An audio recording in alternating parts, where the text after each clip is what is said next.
आप किसी भी तरह की अकाउंटिंग करें, उसमें टैक्स कहीं न कहीं इन्वॉल्व होता है।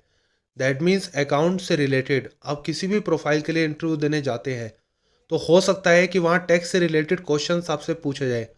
और जब बात आती है डिफर टैक्स एसेट की या डिफर टैक्स लायबिलिटी की, तो ये इंटरव्यू को बहुत ज़्यादा चैलेंजिंग और कॉम्प्लेक्स बनाता है। मैं हूँ विकास मैनी, आप देख रहे हैं ओएनएस स्टडी सर्कल।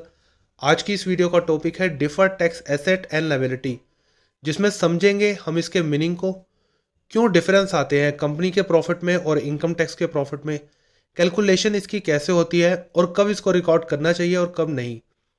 तो स्टार्ट करते हैं स्टेप बाय स्टेप। सबसे पहले समझते हैं डिफर टैक्स एसेट क्या होती है और डिफर टैक्स लायबिलिटी क्या होती है। देखिए, जो कैलकुलेशन ऑफ प्रॉफिट होता है एज पर कंपनी, वो होता है एज पर कंपनीज एक्ट, और एज पर इनकम टैक्स वो अलग प्रॉफिट होता है। तो अगर कंपनी लॉ के अकॉर्डिंग जो टैक्स बनता है वो है 50,000, but as per income tax आपने पे किया है 40,000, क्योंकि as per income tax 40,000 tax बन रहा था। तो देखा जाए कंपनी के अकॉर्डिंग आपको 50,000 देने थे, आपने दिए हैं 40,000, तो दैट मीन 10,000 आपने और देने हैं। तो ये आपकी डिफर टैक्स लायबिलिटी हुई। अब कंपनी के अकॉर्डिंग, जो कंपनी एक्ट के अकॉर्डिंग जो टैक्स बना वो बना 40,000, बट आपने एज पर इनकम टैक्स आपने पे करा है टैक्स 50,000, तो बना था 40,000, आपने पे किया है 50,000, तो यहाँ आपने 10,000 पे एक्स्ट्रा पे किए हैं इन फॉर्म ऑफ टैक्स। तो ये एक तरह की आपकी एसेट हो गई, इसका बेनिफिट आप आगे ले सकते हैं। अब क्वेश्चन यहाँ ये उठता है कि इसे डिफर्ड टैक्स लायबिलिटी या डिफर्ड टैक्स एसेट क्यों कहते हैं। क्योंकि इसका जो बेनिफिट है या जो इसका इम्पैक्ट है वो एक साल में नहीं पड़ता, उसको डिफर्ड हो जाता है। दैट मीन्स ये जो 10,000 का बेनिफिट है वो इसे इस साल नहीं मिलेगा, वो अगले साल के लिए डिफर्ड हो जाएगा, पोस्टपोन हो जाएगा। तो इसलिए इसे कहते हैं डिफर्ड टैक्स एसेट। अब यहाँ एक बात समझनी बहुत इंपॉर्टेंट है कि डिफरेंस आता क्यों है।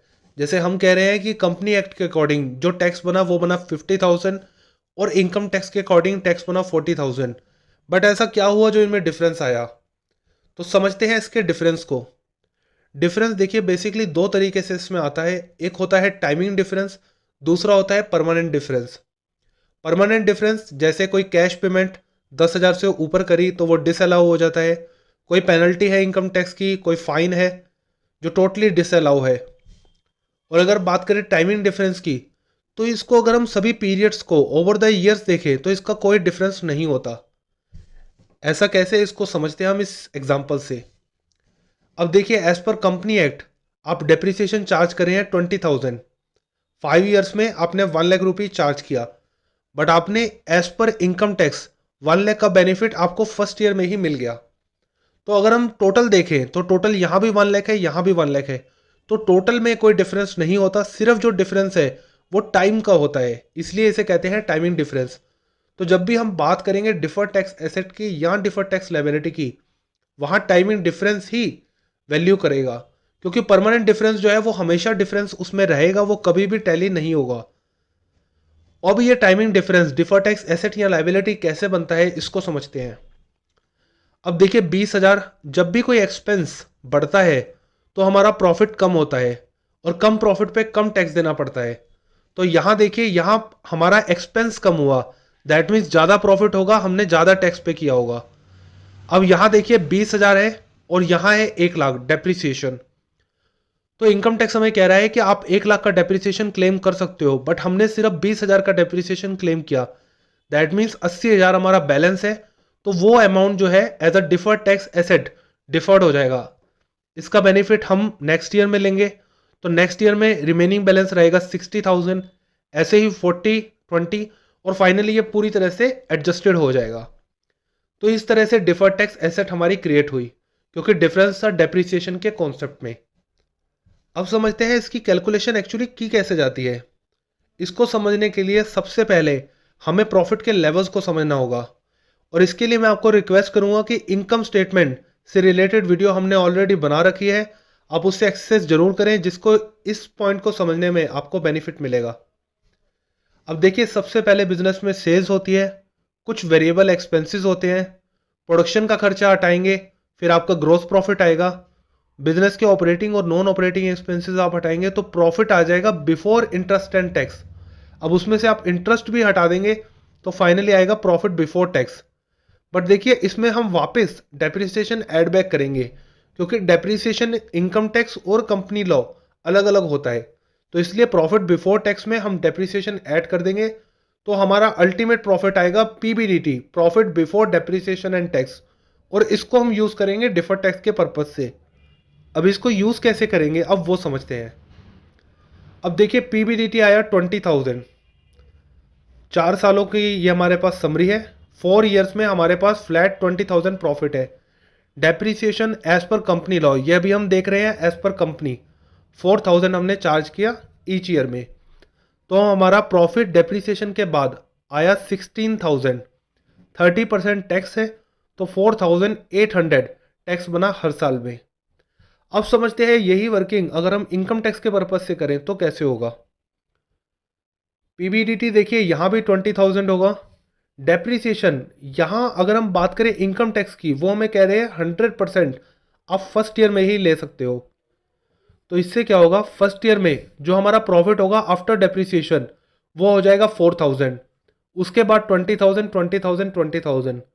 फिर जो इसमें टैक्स कैलकुलेट करेंगे तो 4,000 का 30% 1,200 और बाकी के रिमेनिंग ईयर्स में 6,000 ईच होगा। अब समझते हैं इसकी कैलकुलेशन को। अब देखिए एज पर कंपनी एक्ट जो टैक्स बना था वो सभी ईयर्स में 4,800, और अगर बात करें as per income tax calculation तो फर्स्ट ईयर में था 1,200, बाकी सभी ईयर्स में 6,000। अब फर्स्ट ईयर में अगर हम देखें पे करना था 4,800, पे किया आपने 1,200, तो दैट मीन्स इतना टैक्स आपने कम पे किया है, तो ये आपकी लायबिलिटी बन गई 3,600। सेकेंड ईयर में देखें 4,800 पे करना था, आपने 6,000 पे किया, तो ये आपकी एक एसेट बन गई क्योंकि आपने 1,200 रुपये एक्स्ट्रा पे किए हैं। बट अगर हम ओवर द ईयर सभी ईयर्स का इफेक्ट देखें तो इफेक्ट इसका जीरो होगा, 3,600 पॉजिटिव और उसके बाद 3 टाइम नेगेटिव 1,200, तो अल्टीमेट इफेक्ट इसका जीरो होगा क्योंकि हमने इसी लाइबिलिटी को आगे डिफर्ड किया है। तो ये कॉन्सेप्ट है डिफर्ड टैक्स एसेट और डिफर्ड टैक्स लाइबिलिटी का। अब समझते हैं कि इसकी कैलकुलेशन क्यों इतनी इंपॉर्टेंट है, क्यों डिफर्ड टैक्स का कॉन्सेप्ट बहुत ज़्यादा इंपॉर्टेंट है। अब देखिए ये प्रॉफिट है 20,000, डेप्रिसिएशन 4,000, प्रॉफिट बिफोर टैक्स है 16,000। बट अगर हम कंपनी लॉ के अकॉर्डिंग जो टैक्स बन रहा है उसको ना देखें, हम सीधा इनकम टैक्स का टैक्स जो है वो यहाँ शो करें, तो फर्स्ट ईयर में 16,000 में से 1,200 हम हटाएंगे, तो फर्स्ट ईयर में प्रॉफिट आएगा 14,800, बाकी सभी ईयर्स में प्रॉफिट दिखाई देगा 10,000। तो as a investor, as a share holder आपको लगेगा कि कंपनी का प्रॉफिट गिर रहा है। फर्स्ट ईयर में था 14,800, उसके बाद 10,000, तो दैट मीन्स ये कंपनी अच्छा परफॉर्म नहीं कर रही, जबकि ऐसा नहीं है। डिफरेंस सिर्फ टाइमिंग का है, वो भी डेप्रिसिएशन के। तो इस प्रॉब्लम को दूर करने के लिए डिफर्ड टैक्स कॉन्सेप्ट को लाया गया, जिससे ये फाइनली प्रॉब्लम सॉल्व हो गई है। अब समझते हैं कि कब आप इसे रिकॉर्ड कर सकते हैं और कब रिकॉर्ड नहीं कर सकते।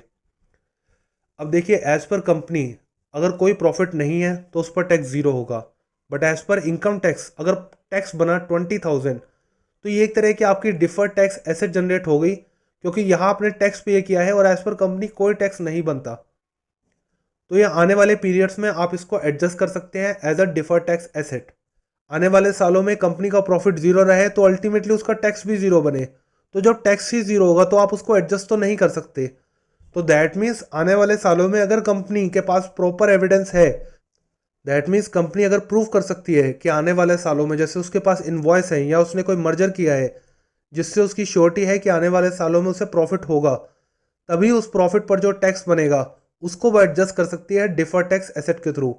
तो दैट मीन्स अगर सोर्स ऑफ रिलायबिलिटी है कि आने वाले सालों में प्रॉफिट होगा, तभी आप डिफर्ड टैक्स एसेट को शिफ्ट कर सकते हैं, अदरवाइज नहीं। तो आज की इस वीडियो में हमने समझा कि deferred tax asset, deferred tax liability क्या होती है और इसका कॉन्सेप्ट किस तरह से वर्क करता है। I hope you like this video, और ONS स्टडी सर्कल की कम्युनिटी से जुड़ने के लिए इस चैनल को सब्सक्राइब करें, इस वीडियो को लाइक और शेयर जरूर करें। Thanks for watching.